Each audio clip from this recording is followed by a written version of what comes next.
டேய், நீ லவ் பண்ற பொண்ணு எப்படி கரெக்ட் பண்ணுன்னு நினைக்கிற, ஆனா நான் அவங்க அம்மாவையும் எப்படி சேர்த்து கரெக்ட் பண்றது யோசிக்கிறேன். இல்ல புரியல.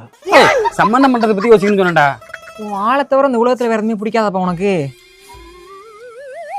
எல்லாம் பிடிச்ச நடிகர் யாரா? சூர்யா. உனக்குடா? சியானு. உனக்கு? நடிகரை கேட்டேன்டா நானு. யாரா இருந்தாலும் சிலுக்கு தான். உனக்கு யாரா? எங்க அப்பா.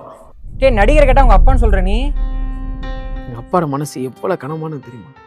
அவர் அழுது நான் ஒருபோதும் பார்த்ததே இல்லையே. ஏன் அந்த கண்கள் உயர்ந்து விட்டதா என்ன? அவர் உடைந்து போய் உட்காந்து ஒருபோதும் நான் பார்த்தது இல்லையே. ஏன் அந்த கடவுள் அவருக்கு வழியை கொடுக்கவில்லையா? எவ்வளவு கஷ்டம் இருந்தாலும் எங்க முன்னாடி வாய் விட்டு சிரிப்பாரு. இவ்வளவு துல்லியமா நடிக்க தந்தது எப்படி? என்னை பொறுத்தளவு இந்த உலகத்துல பேசுறதா நடிகரை எங்க அப்பா. தகப்பனின் கண்ணீரை கண்டோர் இல்லை, தந்தை சொல்மிக்க மந்தி.